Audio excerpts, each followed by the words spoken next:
We live in the era of disruptive technology and globalization. This makes the world non-linear and the growth exponential. Non-linear because the technology disrupts the way we were doing business, disrupts business models, the way we manage companies, and the way we understand the world. On the other hand, globalization magnifies the effects of disruptive technology in an exponential way. This simply means that we are invited to think about the present without depending on the past.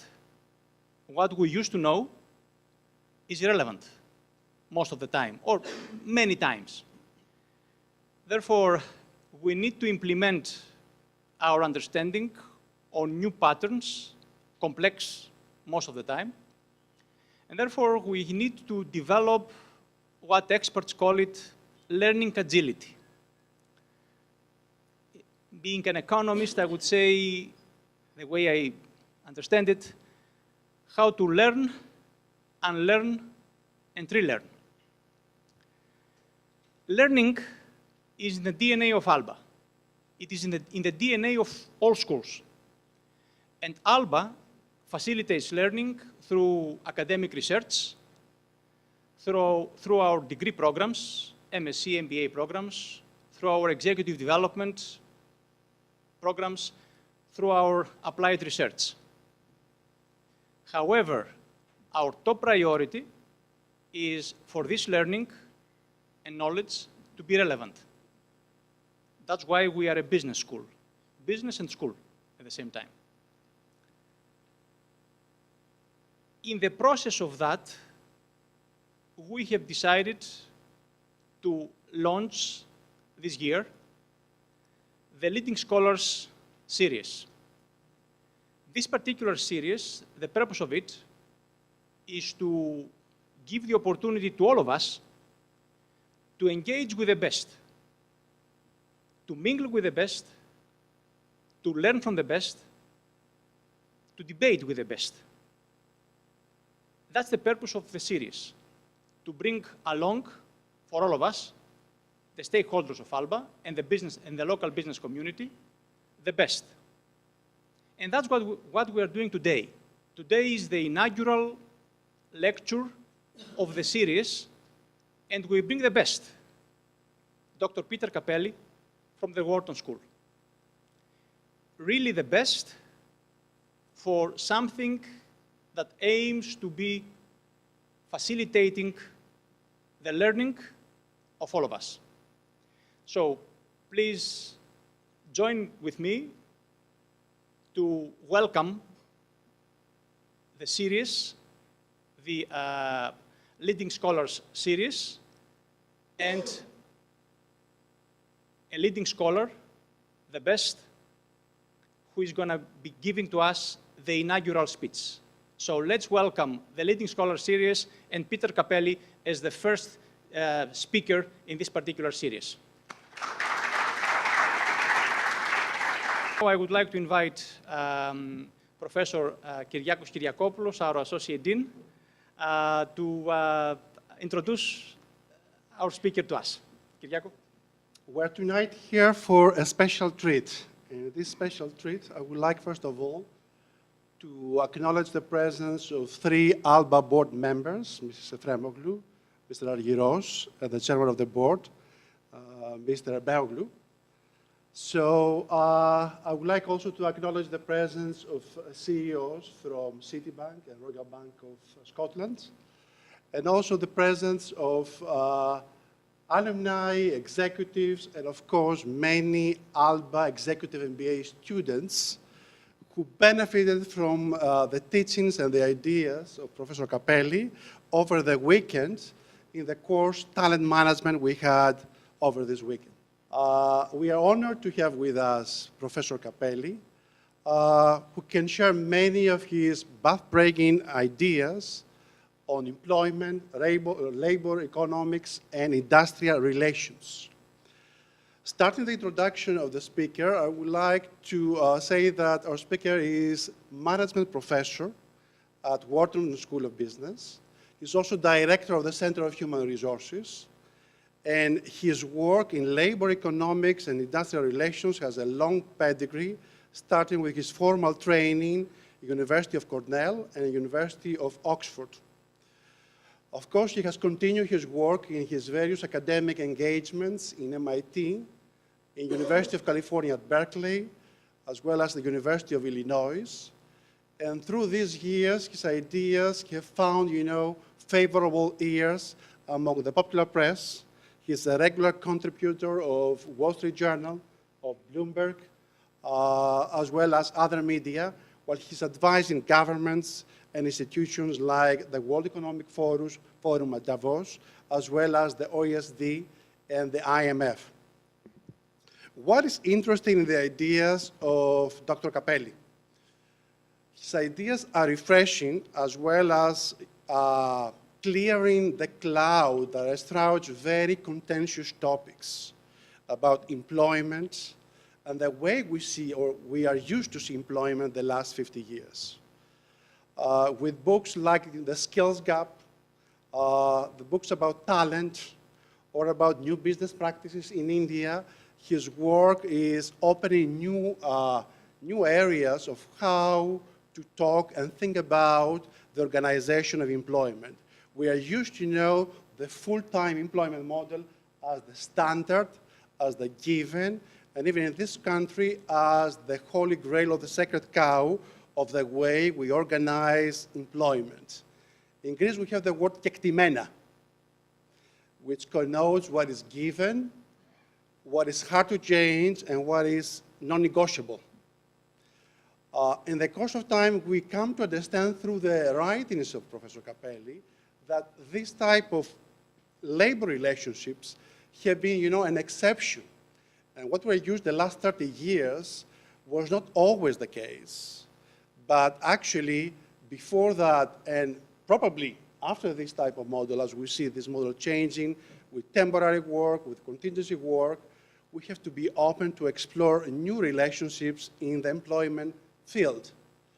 So in this spirit, many new ideas are coming forward from the work of Dr. Cappelli. And I have to say, I found very interesting and very refreshing to see again the role of, what is the role of the university in education?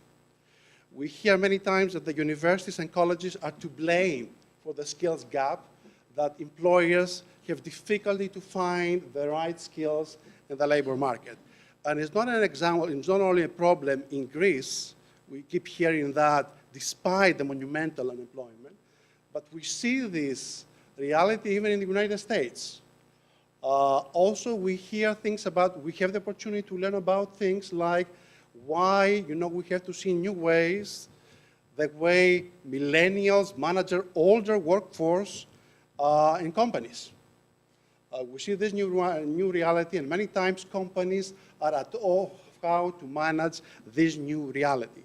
So we are really excited that we have the opportunity tonight to hear fresh ideas from Dr. Cappelli. And I have to be here, to be honest, when we invited Dr. Cappelli for second time at the Executive MBA, it was a year ago.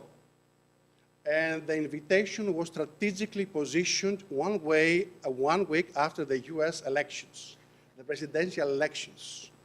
So I betted on his Canadian heritage, as well as, at the Go to Canada movement in US. So when we invited him, I received the answer, great. 1 week after the elections, any opportunity to leave this country and go, to Europe is welcomed. And we have really cherished this opportunity for the second consecutive time in the Executive MBA. And I have to say that Dr. Cappelli has shown great commitment to the school. Actually, I have to apologize because in the European oomph for formality, we said this event is a black tie event. And actually just, black tie in this way and not this way. But with a great American grace for simplicity, During the course, he flew actually from Philadelphia with a flu. And he said, can I have a T-shirt, an ALBA T-shirt? Because he was very warm, of course. And actually, we have enjoyed not just the style, but also the content of the ideas and the novelty of the ideas that Professor Cappelli had generated. So I would like to give the floor to Dr. Cappelli. Well, what I'm going to talk about today is something about this idea of agility. This is from an article that is coming out in the Harvard Business Review in March, so you will hear it before it comes out there. But before we get to that, I thought it might be useful to talk about maybe the context of ideas like the kind I'm going to talk about here, right? So let me see if I can get my slides to work this way. I wanted to start out with some ideas that we hear an awful lot about. Let me just say that I think it's a very privileged position to be a professor. We are not beholden to any particular set of ideas or any particular organization, right? And so we can tell you the truth about a lot of things, right? So I thought I might start with some of the things that we hear a great deal about in the press, mainly. And of course, the press has their own interest, which is to try to generate interest in whatever they're talking about. And the more extreme the story is, the more interested people are in it, but also it means the less true it probably is, right? So let's start with the first one that we hear about all the time, right? Productivity is taking people's jobs, technology is coming in, robots will be driving our cars, all this kind of stuff, right? The reality is that technological change peaked in the 1960s and has actually been declining every decade since. Productivity in the US and elsewhere has actually been falling, partly because of lack of investment in new technologies. If you look at our colleagues in Silicon Valley, many critical people will say, all they've really produced for us is lots of new ways to send pictures to your friends, right? And there's certainly some truth behind that. There is something that social scientists call technological determinism. And what this is a bias that people have. We like the idea that technology is the cause of change because you can see the technology, right? And you can touch it. And so we like to think that's what drives things, right? Technological determinism is the idea that simply because something is possible, it will happen. Right? And let me tell you about my experience as a young boy. I went to this will tell you how old I was. I spent a lot of time at the 1964 World's Fair in New York. At the World's Fair, the General Electric exhibit promised us robots in our kitchen, and there they were on stage, vacuuming, things like that, right? General Motors exhibition promised us cars that would drive themselves. AT&T exhibition promised us video telephones, right? All those sorts of things. I'm still waiting for the robots in my kitchen, which have not yet come. Right? And I think here's the issue behind things like technology and robots in particular. The idea that robots, let's pick one, robots will drive our cars. It is possible now, I think, apparently with $300,000 worth of technology, to get a car that will sort of drive itself. In order for it to be really good, though, you need the other cars around it to also be driving themselves. And you need an IT and communications system around it to communicate to all these cars. And they're talking about what would really be useful is to have separate roads so that the self-driving cars could stay on the separate roads. Right? Is there any chance all of that will happen? Even in the US, I see zero chance that the government is going to spend the money to create an IT infrastructure for driverless cars. You think that's going to happen here? I don't think so either, right?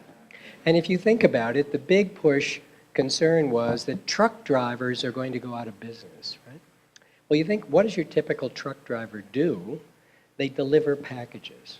Most truck drivers drive a truck to your house, then they get out, and then they go in the back, they take the package, they take it to your house, in my case, they drop it and break it, but then they get you to sign something and then they go home.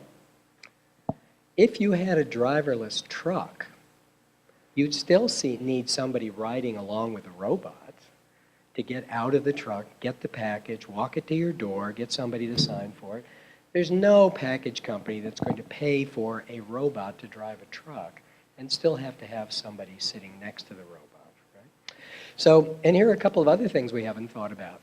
The insurance companies are saying, we have no idea how to price insurance for a driverless car, right? The other thing that we haven't thought about is apparently with the cars that are driverless now, if you are a smart young kid with a laptop computer and a wireless account, you can hack them and take them over. So it's one thing to have somebody hack your email account. It's another to have them hack your car when you're driving down the road, right? So there's lots of things we haven't thought about. Here's just one to leave you with. Airlines, airplanes, commercial airplanes, have been able to fly themselves for at least 20 years. They don't do it.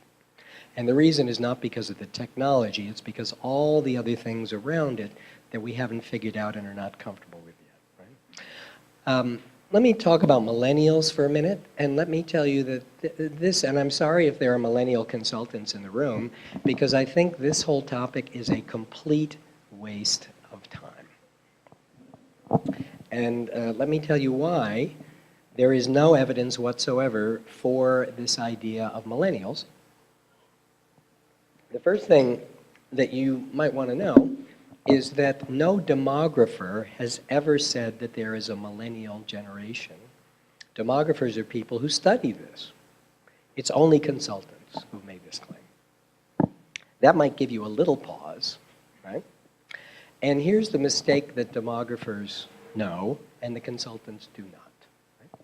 What demographers do is they draw a distinction between what are known as age effects and what are known as cohort effects. Okay?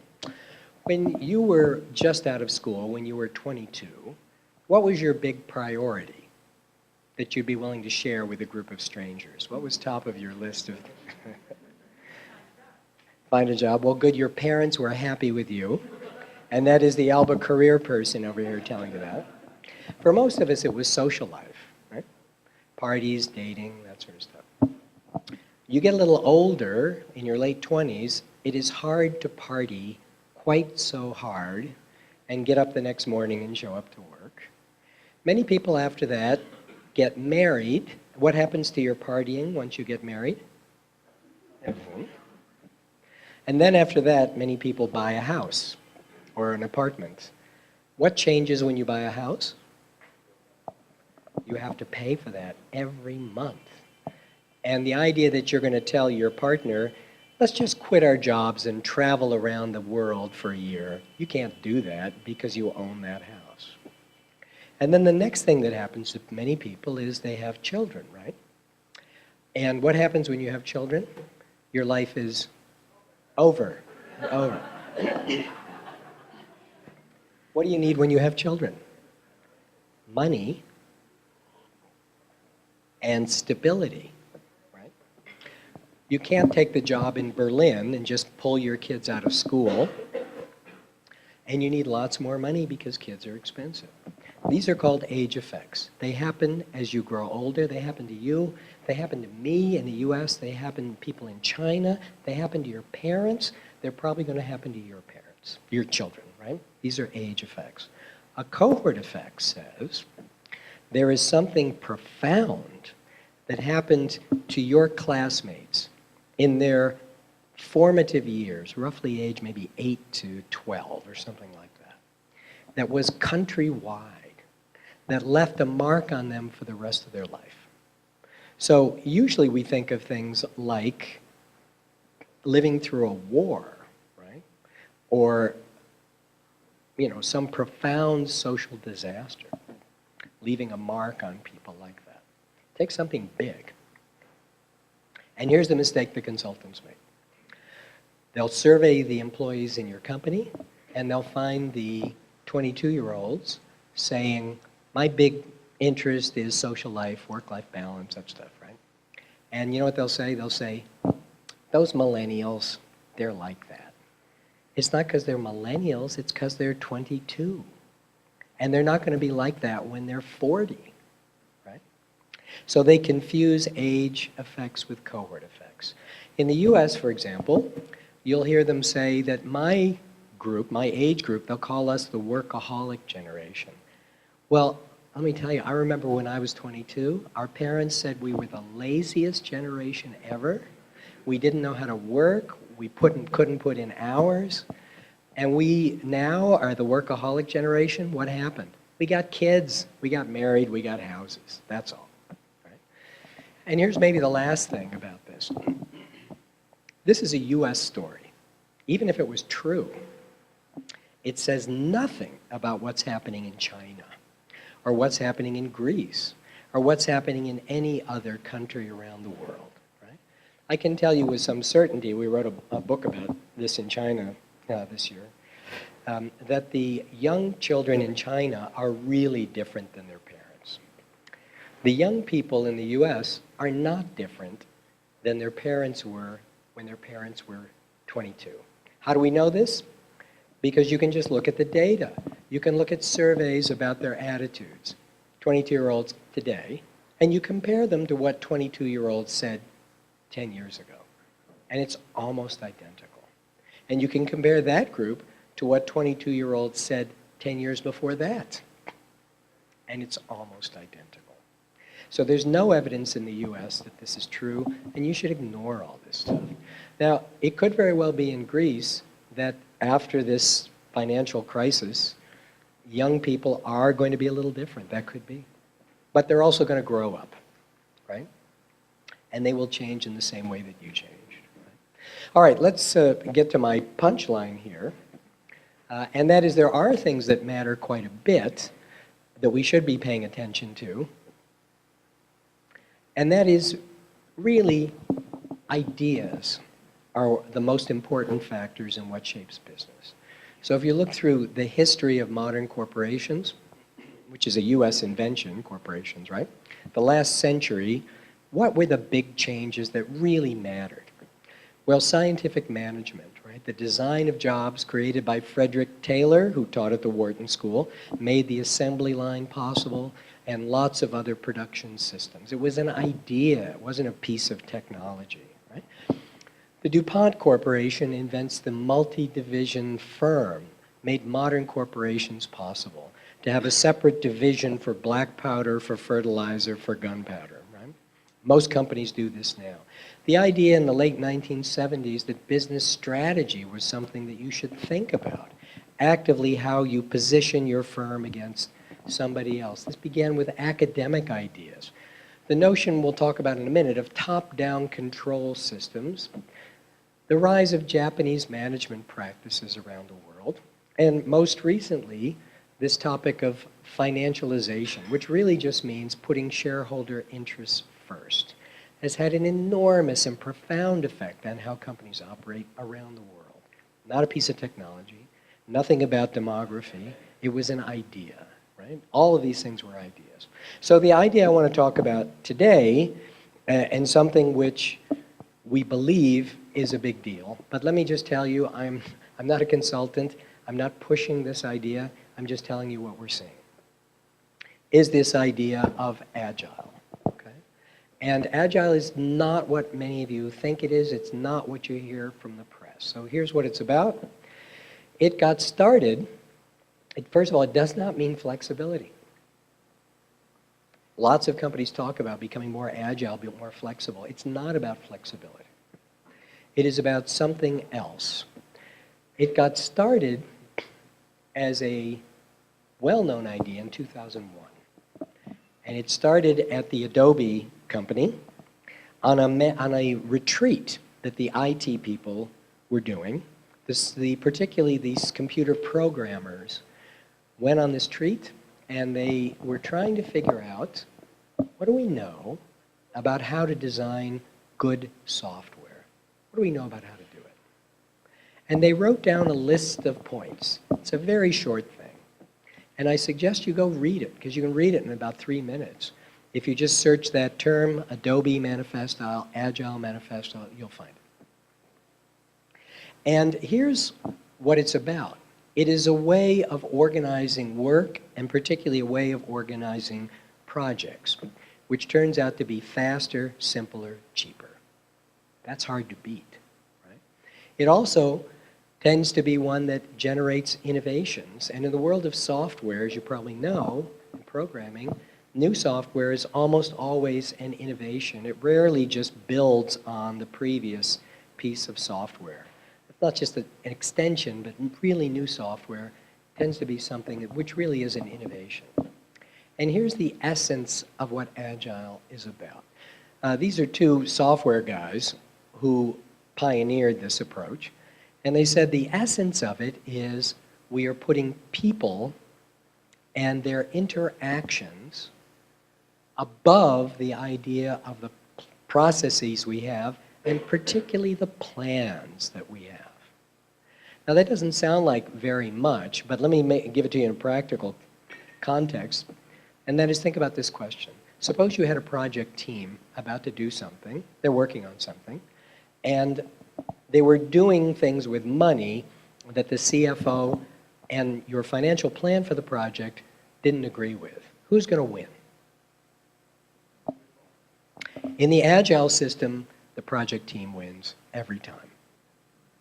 Now, that is an enormous change. That is an enormous change. So we want to talk about what this system really means, how does it work, and the reason we're interested in this, it's been around in software for a long time, actually, since 2001.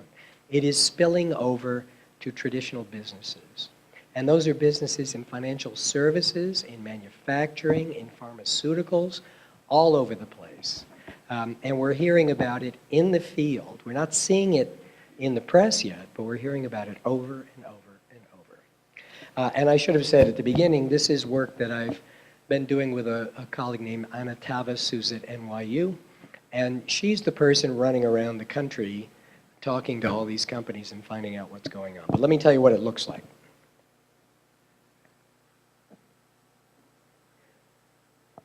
Here are the concepts, and here are the terms. And you probably heard of some of these terms, right? This idea of a scrum, right? A scrum comes from rugby, if you've ever played rugby. And I have not, which is why I still have all my teeth. I've never played rugby. A scrum is the idea where decisions are made in a team, but in an open fashion. So in a scrum in rugby, you're all huddled together figuring out what you're going to do next. Everybody's listening. Everybody gets a chance to chime in. That's what's going on in these project teams, right? Priority to face-to-face interactions means no top-down, right? It means the team itself, person to person within the group, is making the decisions, and this team has considerable discretion over how to operate. Okay? This third point is fundamental, and this is the easiest one to see. Customers are involved in the decisions all the time. Not just at the beginning when you're setting up the goals, but all the way along in the production process. Right? The fourth one is the one that really gets at the planning problem, and that is we allocate resources when the needs emerge. That is, we don't bother with a plan up front. We don't bother saying, okay, tell us what this is going to look like, tell us how much money you're going to spend, tell us the interim goals, tell us what the budget is going to be for labor, for capital, for travel, laying all that out. I say, forget it. All it does is get in the way of making good products. Okay? This term sprint, you probably heard as well. Sprint basically means we're working along, and then we hit something really difficult. Then we ask for more resources, and the company gives it to us. Until we get through this difficult part, then we give the resources back. The other idea that's crucial here is let's try to get something that kind of works, particularly in software, right? Get something that works and then show it to customers. Not perfect, but just works more or less. And let's get their response to it. And if they don't like it, let's change it to what we think they're going to like. So you can see the idea here is iterate, iterate, iterate, feedback, test, see how it works, move on. Right?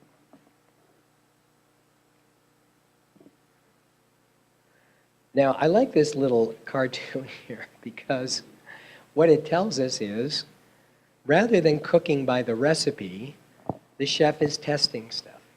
You know, how done is it? And not just looking at his watch and saying, it should be done now because that's what the recipe says. Now, if you think about the prior, quote, revolutions that we've had, look at the trend here, and you can see what is common. About 30 years ago, we started to learn from the Japanese about how to improve quality. And what do we learn from this? Frontline workers have to be involved. They have to have information about their own quality. They have to be able to make suggestions because they'll have a sense of what will actually improve things. Teams matter in that concept. And the idea is you want to find the problems when they occur and fix them there. You get rid of quality inspectors at the end of the line because if you're doing that, the people before that think it's somebody else's problem to solve quality. Think about lean production. What's the difference there? Frontline workers get the data on their quality and their productivity and performance. And they get to control the design of their jobs in ways to improve quality and performance. Teams are very important.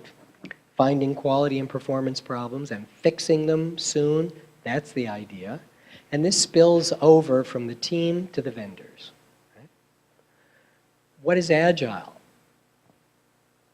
It's going out on the same continuum, right?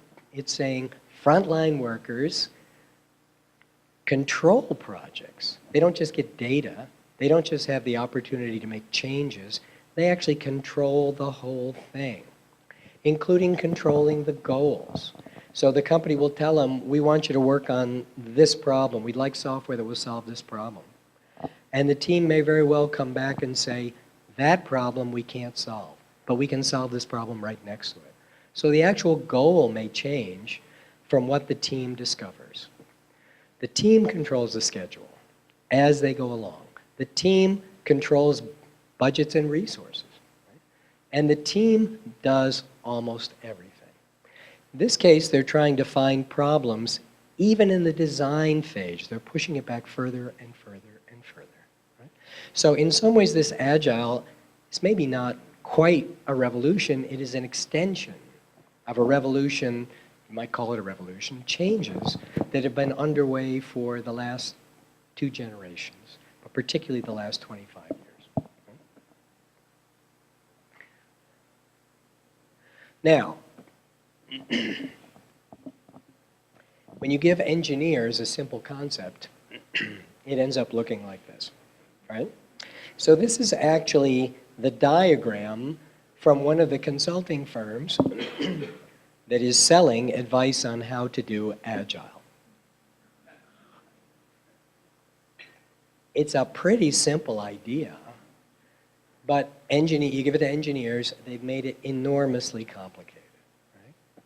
And there's probably 20 different companies that have models like this. The ideas themselves are what matter, and they're really simple. They're really simple. And I don't think you need any of these complications to make it work. Who's using it? Well, the driver behind the expansion of Agile outside of software, where it's already dominant, right? So 90% of IT departments in the US anyway, and I should say I've only got US data. 90% of them are using versions of Agile already. So it's already in IT departments, not just in Silicon Valley, but all around the United States. The interesting thing, as we said, is it's spilling over from IT into other areas of business. How is that happening? Because of this priority on innovation, right? So this is the PwC survey, but all these surveys of CEOs say the same thing, and the CEOs in the room probably resonates with you. How are we going to compete going forward? We have to innovate, right? We're not going to be able to do it just by squeezing costs out. We've got to do things really quite differently, new products in particular, new services in particular, right? That's the driver. So the companies are saying, how do we get more innovative? And they say, well, the software guys say Agile does it for them. So they say, let's take a look at this. So this is not something that's come from the bottom up. This is coming from the top down. And you can see this Deloitte survey about Agile performance management. We'll talk about what that means in just a minute, as being a high priority around the world. We are seeing this now spread from IT to manufacturing, from manufacturing to financial services, from financial services to almost everything, right? So let's talk a little bit more about what it looks like. It got started in Silicon Valley because there was no command and control system in startup firms, right? Anybody here worked at GE? Well, here's the amazing thing, right? GE, we probably know, we thought of as the ultimate financial command and control company, right? The key thing about GE, the way it operated, you wanted to do something, the financial control system was really in place. And they were going to spell out for you, what is this going to cost? Here's what you can spend. Let's talk about the goals along the way. Let's see how you're doing on that plan. And if you're not doing well on it, the CFO and the financial plan squeezes you to make changes. General Electric has adopted Agile Systems almost completely. I mean, it's an astonishing change in a company that was famous for top-down financial control to moving to this Agile system where the financial controls and the budget process more or less goes away. I mean, it's an unbelievable change. Silicon Valley, it started because there were no financial systems in place in these startup companies, right? There was no top-down control. There was no, let's work out the plan on this project and set up interim goals. There's nobody to do that. It never existed there. So they just basically set the programmers to work, and probably it got started there too because there are fewer things cheaper to develop than software compared to other projects, right? And it's all in the hands of the programmers. You're sort of trusting them because that's all you can do. It's hard to manage it from the top. So it gets started there, right? And let me tell you a story about ING. How did it get into ING? Well, it got into ING the following way. They decided that their services they provide their customers, right, their frontline customers, regular people who make contributions to their pensions or have bank accounts, the services that they have to provide these folks are increasingly software related. People want to do things online. Right? So what ING did is they created product teams to figure out how to better deliver the services that they've got. Checking accounts, for example, product team, right? Mortgages, product team. And what they did is they took some of their programmers and they put them into the teams because they wanted the programmers there to help figure out how software can help. They didn't quite know what was going to happen. They didn't do this on purpose to get the result, but what they discovered was the programmers taught the other people in the product teams how to do Agile project management. So ING wakes up and suddenly they are wall-to-wall Agile project management systems. And why do they do it? Because it was working. General Electric starts this in its appliance division. Appliances make refrigerators, stoves, microwaves, dishwashers, about as traditional, old-fashioned manufacturing as you can be. And here's what they started with. They realized that in the appliance business, there's a lot of money for really expensive stuff. Right? People will pay a ton of money for fancy refrigerators. Right? So let me give you a sense of this, because we just redid a kitchen. And a normal refrigerator in a store is like $1,000, maybe $1,500. The fancy high-end refrigerators are $8,000. Right? They're really expensive. What GE did is they took a team in the appliance group and they said, you guys, they don't call it Agile, they have their own terms for it, but they said, you guys, we want you to build a new refrigerator to compete with these high-end refrigerators. That's all they told them. Just do it. Right? The team came back with a new refrigerator that was built in half the time of the previous models, at half the price of the previous models. It is Consumer Reports' #1 refrigerator, and it is the only appliance I have ever paid full price for. It's $2,000. And why did I pay $2,000 for it? Because my wife wanted the $8,000 refrigerator, and I said, this one does all the same things. And she looked at it and she said, yeah, you're right. So thank you, General Electric, you saved me $6,000 on that one, right? But you think about it, that is an amazing thing, right? Half the time, half the cost, right? And the #1 rated refrigerator in the country, $6,000 cheaper than its new competition. Right? IBM has bought this again. It is wall-to-wall inside IBM Agile. Everything is Agile, including their own internal management practices, which they test. In fact, IBM is very proud of the fact that they say, we don't pilot any new management practices. We don't run pilots. We jump in and do it. We get reactions from our employees. We fix them. We get more reactions. We fix them. We end up with something that works and everybody likes. We don't try pilots out. Pilots take too long. I mean, it's really amazing to see these big old companies like this, and companies like the Bank of Montreal. You think, what is, less flexible than a bank, right? Well, these are companies that have now bought this more or less completely. So let's just walk through what this change looks like. You'll recognize this model. People call this the Waterfall Model now. You probably heard that expression. It's called that in contrast to the Agile approach, right? You start out, you're going to build something, requirement analysis. Does this ring a bell? What is it we want to do? What's it going to require?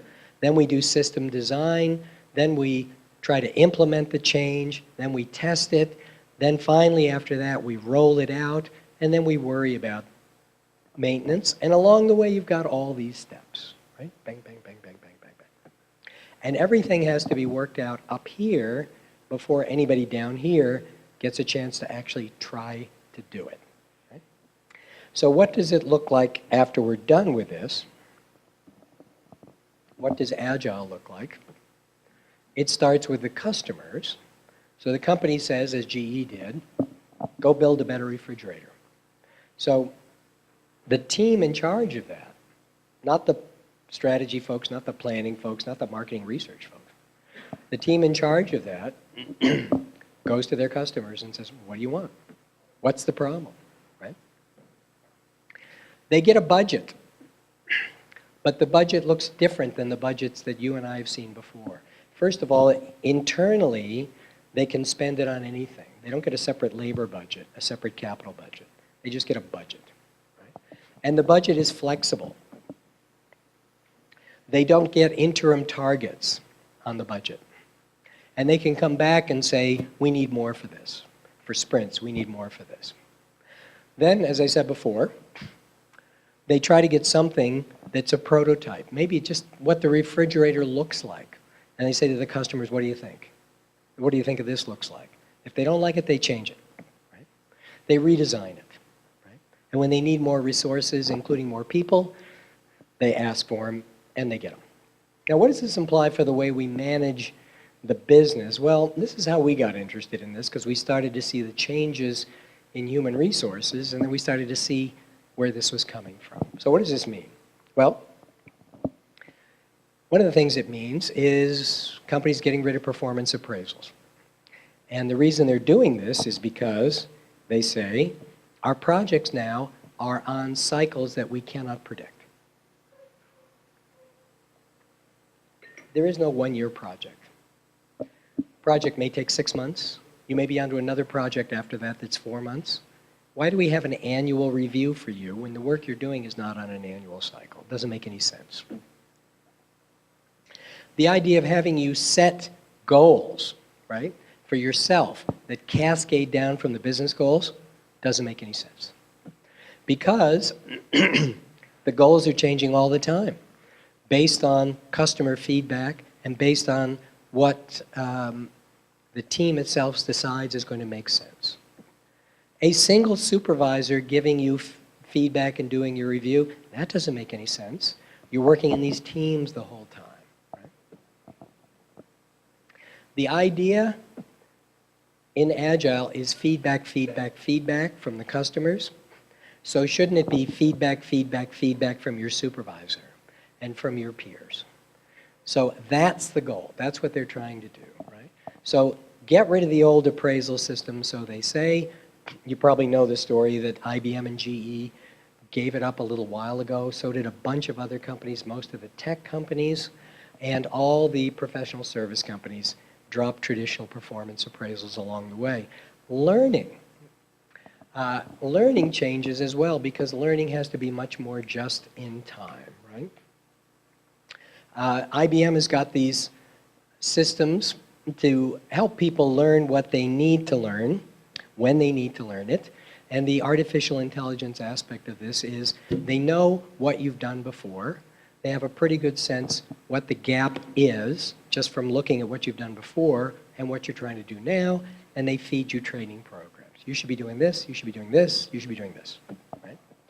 I think the most interesting thing is something kind of going on at Procter & Gamble, who's trying to adopt Agile. And that is, they've realized the supervisor is the key role.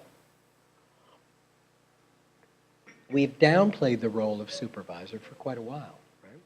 We've given people more direct reports. We've made supervisors be direct contributors.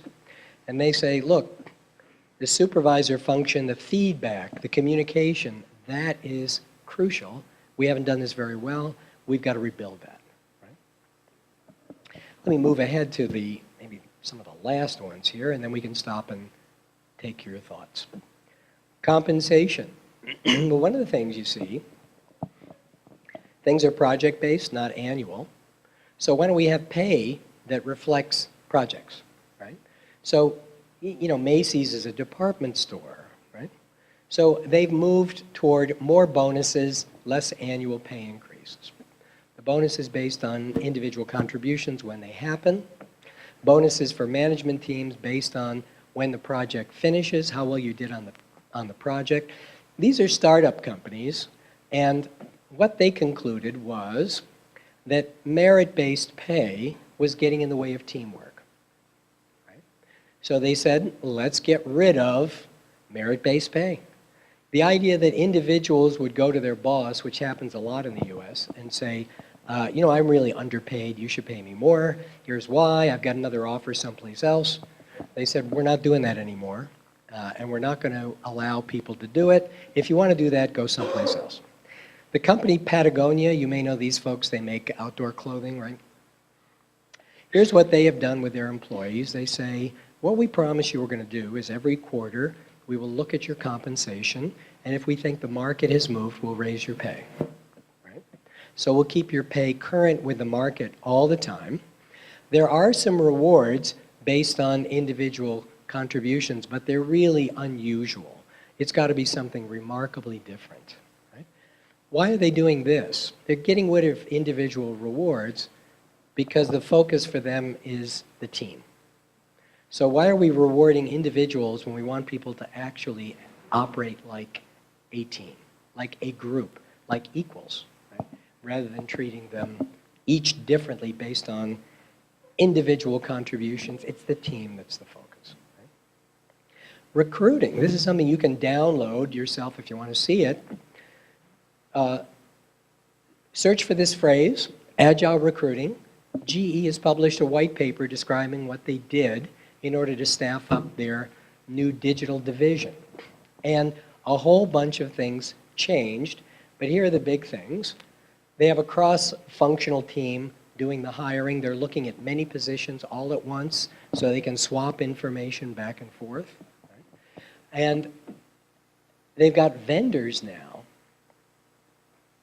that will help you assess candidates based on how well they think the candidate will function in an agile work environment. Right? So they're pushing out even the selection process to think about Agile before they hire people. Well, what has to change in the way we manage internally our organization? Well, this idea that teams are the focus is an enormous change. It is a cultural change, if you believe it. Because while we talk about teams, frankly, it's all about individuals, right? Individuals negotiate their own pay. Individuals get performance appraisals. We started to do 360 feedback, but we gave up on that a while ago, right?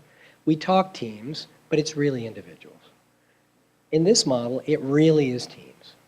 And one of the competencies we have to get good at, if you take this seriously, you got to figure out how to make teams work. And it's a different skill set than most supervisors have, right? Now, here's the problem. Trying to get this to happen in a big organization is an enormous change process. Right? And it's going to be a very hard sell with executives, in particular, US executives, love this idea of individual as the focus, right? Also love the idea of individual rewards based on individual performance. And to sell them on a team-based approach is a hard sell. On the other hand, the CEO is focused on this. And they're not getting it from the traditional model. So it is a titanic battle that is going to happen in these places.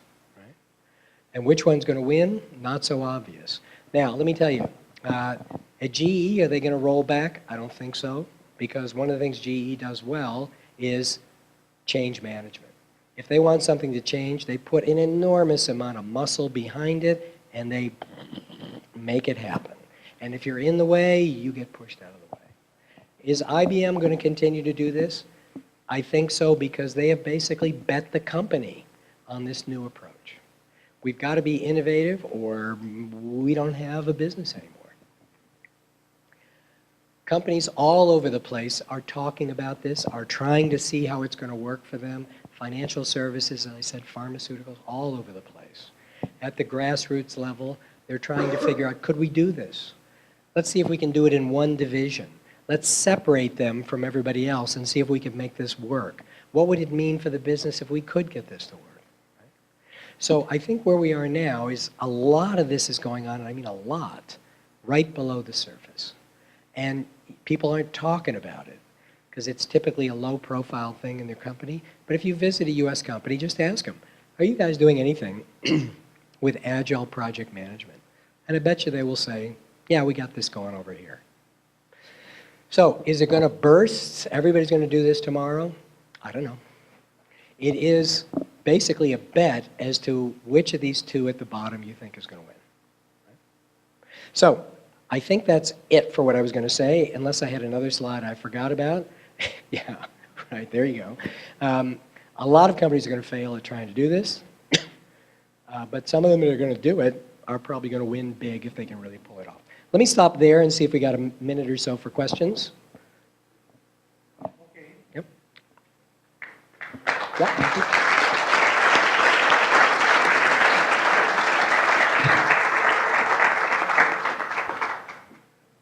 I'm happy to stand. Thank you, Peter, for these ideas. And as I understand, these are emerging ideas. I would say not simply cutting edge, but since they are not yet published, they are bleeding edge. Many fields of management and research are interested in flexibility for the last 30 years. I'm doing research on innovation, and the rugby approach, flexibility remain fixations for the field the last 30 years. And of course, you had some new nuances in the evolution of the language and the practice of how we infuse flexibility in our systems. What I found very interesting was the element that the teams are no longer simply managing some resources. They have the opportunity to manage even goals. From my personal experience and research, as I investigate methods of improvisation in new product development, one thing we consider as very important when you improvise, which means you work outside of the plan. You don't ask for permissions. You take initiatives. The bigger the organization you belong to is, the bigger also the stake for incoherence, for chaos, for every team doing its own things. So, as we say in improvisation, which typically is done very well in small teams, it's very important that the team has trust to each other, has a shared vision that they live for working improviso, which means outside of the plan, and also they respect each other in terms that in jazz bands you have rotational leadership. Everybody has his or her solo. So we don't have a plan, we don't have a libretto to follow, as in command and control organizations, but we respond to feedback from customers, in jazz from audience, or to the music we play at the same time. So instead of looking at the notes in front of a musical script, we look behind at the last action, at the last information. And by being alert on this latest information, we become, we have a compass how to evolve. My worry is that this idea, as you outlined as well, has some limitations as we go to larger and more complex organizations. Imagine GE, having thousands of teams, be able to have coordination of their own Scrum activities at the same time without sharing at least a common goal. So how do you think coordination is taking place in order to have a clear direction? Not to have a clear strategy, more and more we're talking about having a clear direction where different efforts, different team outcomes converge into one path. How do we manage to have this coordination if we abandon these planning systems, even at the level of abandoning central goals and priorities? Well, I don't think you're going to see many companies build nuclear power plants with this. Okay. Now they might design parts of them, and they might have teams that work on the marketing in an agile fashion. But I don't think the execution will use agile approaches. I think that's right. I think you're right. There are places where the plan, like building an airplane, where there are 100,000 parts in an airplane, right? Doing that simply with an agile team probably won't work. But even in the context of those very complicated executions, right? There will be some places where agile makes some sense, right?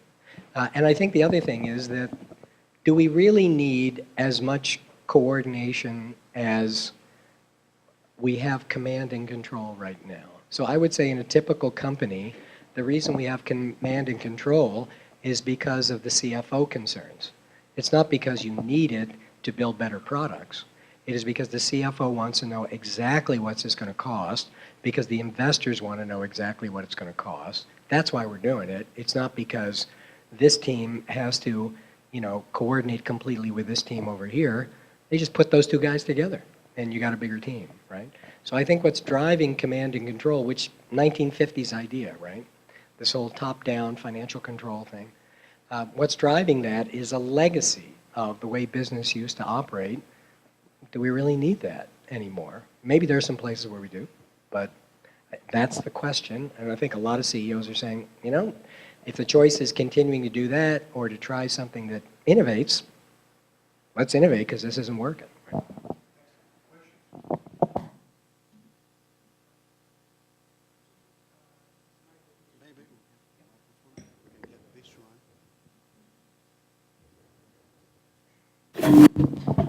I would like to comment on your question, actually. I'm from the field of software development, and we're practicing these methods for quite many years. And usually the teams that do Agile are people between 5 or are teams of 5 to 10 people. And what made these so important for us is because until we start working in an Agile way, we could never manage what could be done. We were asking people to deliver something, and then by practicing the old ways of project management, we're getting that we're not achieving doing this milestone, and we're not achieving doing the next milestone. But what we didn't have as data is what we do deliver at the end.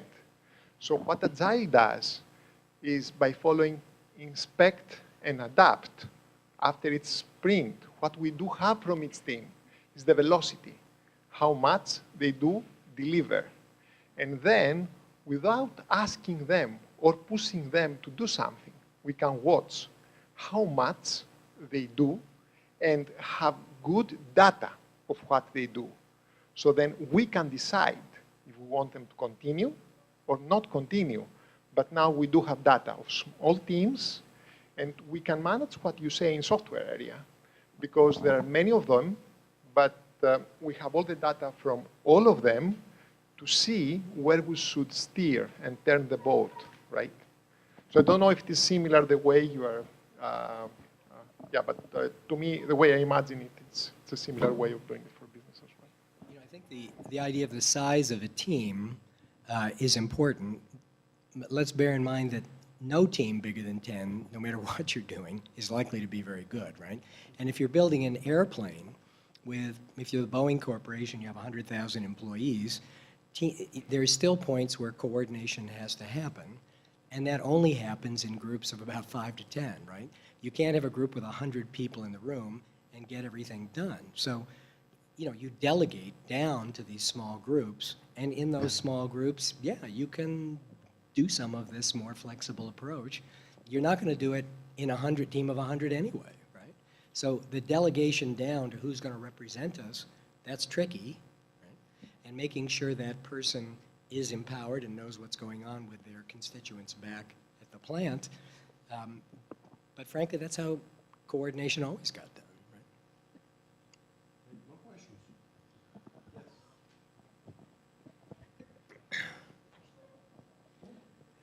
In a society like the US, where taking risk is not a big problem, I can see this concept of agile management working much more than in Europe, where things are a little bit more risk averse, and where the issue of accountability seems to matter quite a lot.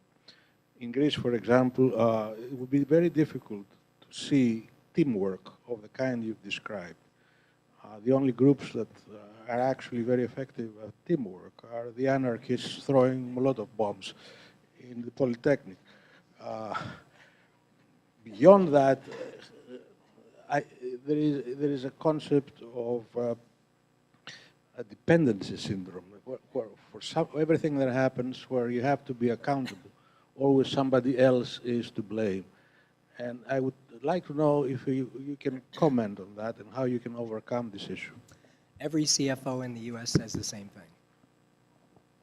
That people have to be accountable, that you can't trust your team, it's too big a risk. What's happening on the other side, though, is the CEOs are saying, if we don't innovate, we're dead. That's a pretty big risk, too. It's going to take a little longer before we go out of business, but that's a big risk, too. So I think the big issue is, will the CEO win that battle? Is that risk big enough that they will override the concerns of the folks with that view and give it a try?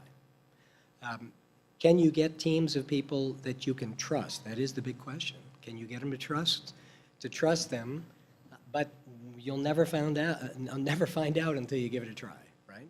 It never looks like you can trust people until you put them in a situation where the team is accountable, right? For some reason, we've never done that. You know, we think even in a team of 5 people, they have to be individually accountable. But it's not really true. We've known for a long time that teams can be accountable and that they can hold each other in a team accountable. It does require the right context. It does require the right projects and that they have control, right? And one thing we know that doesn't work is going halfway on these things, right? So, you know, saying, okay, you're accountable team for this, but here's the budget, here's the plan, here are the interim goals, here's the supervisor who's going to oversee it, doesn't work, right? So I think that's the problem, is there'll be a lot of companies that try to do both. Let's keep top down and go agile. And that's not going to work, right? Thank you for your speech. One of the major factors that you mentioned was the innovation that pushes the company to be agile. I'm coming from the financial industry, so kind of, you know, top-down approach, heavy regulation, and not a lot of flexibility. But although we have seen this evolving throughout the years, we're now testing products via our clients, not anymore behind closed doors.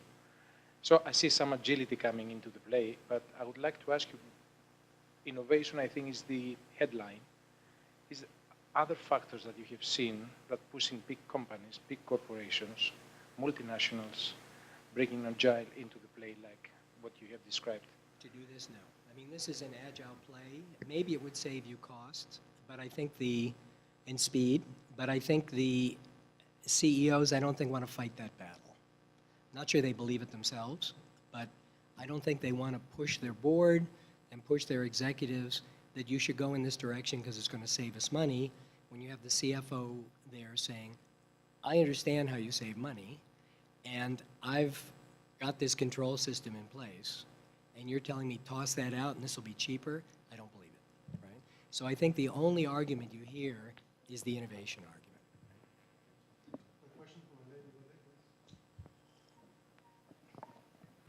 Hello, I work for an insurance company, and a couple of years ago we started to work in an agile way for product management. Oh, so really? Now for IT projects we use Scrum, and for product development like insurance we use Accelerator. And my question is, not the whole company works in an agile way. Yeah. We always talk about the new way of working. We're calling it WOW. Yeah. But will it work? I mean, it's very difficult when 25 or 30% of the company works in this new way. Yeah. And then we have a very heavy and Yeah. waterfall organization. Right. And this, what I have sensed and what I feel daily is that there is a lot of pressure and there is a lot of conflict. Yes. Yeah. Yeah, I think that's right. Look, can I just ask a question on your point here? How many of you in your organizations have this kind of agile going on someplace in the company? Just have a show of hands. So you want to look around. It's more than you might have guessed, right? That's a really interesting point, right? And I think if it works in these companies, in one area, at the CEO level, there's a lot of pressure not to move it along to the others. Why don't we try this someplace else as well? It is an organization change challenge of a really high order, right? To try to persuade people in other parts of the organization to do this. But I think, I mean, my bet is if it's working in some parts, it will spread. And one of the reasons it will spread is because software and IT is into everything.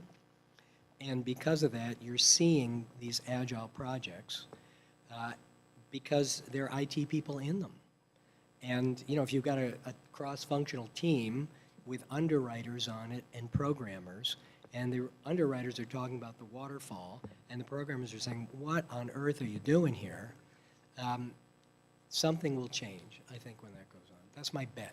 But it is a nasty internal organization change fight that's going to go on, I think. Right? I'm glad I'm on the outside and I can just watch it, right? More questions from the adopters of Agile methodology?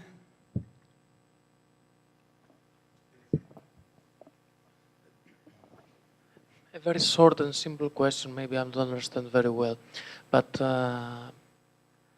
is agile management killing leaders? That's a very good question. And we have thought about that, you know. How many leaders do you need if you really have empowered teams? And that's a very good question. I think the different way to ask that question is not, does it kill leadership? The question is, do you need those kinds of leaders anymore, right? If you think about what a typical leader does, a typical leader these days is leading with ambiguous authority. You're trying to get people in different parts of the place to coordinate and play together. You're trying to do it yourself rather than having a team where the team is empowered to do it themselves.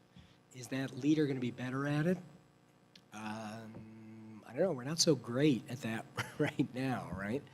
But that is part of the bet that they're making, is that these teams, within the team, together all the time, working on this project with a collective goal, are going to be better at it than a leader who's way up here and occasionally comes down to see how the team is doing.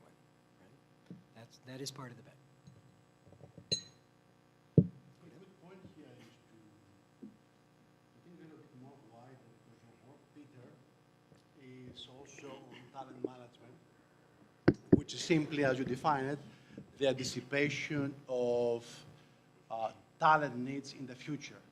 And the idea here is always that, and I find great parallels with the working strategies, as we cannot predict markets, products, what customers would like to have, we cannot predict also what kind of skills we need to have.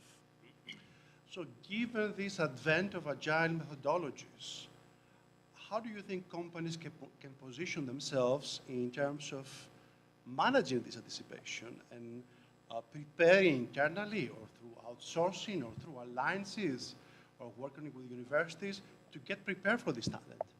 Well, I think one thing we know is that they need team-based skills, and we know that for sure. How do you work in teams? How do you get teams to work better? So that's one thing we know process-wise they're going to need. In terms of what is really different, will it change the skill requirements? It's lots of little projects, much more now, right? And I think the ability within those teams, on the learning side that we were describing up here, to get people learning just in time, to get talent from the outside in. That's what the GE recruiting model was about. How can we get people into these projects fast, right? Because our usual hiring process was 9 months long or so, right? So how can we do this faster? So some of it on the talent management side is really about not so much anticipating skill needs, but responding to them when you see them, right? Doing that faster. Okay. I think it's about time to end this wonderful lecture and discussion we had about the latest methods in management thinking, agile project methodologies. We at ALBA, we are very proud that we boast about the faculty we have at the Executive MBA. It's a program which is tailor-made for executives, and we do understand the greatest challenge for executives today is how they win the battle of talent, which is attracting, training, developing, rewarding, and retaining talent in this new competitive era. So I would like to thank Professor Cappelli for being at the Executive MBA and sharing his ideas today with our enlightened audience. And we would like to thank you for your presence, and of course to wish you happy holiday season as well as Merry Christmas to all of you. And we have some light refreshments. Yeah, we eat again now, right? Yes, that's a great habit, Peter.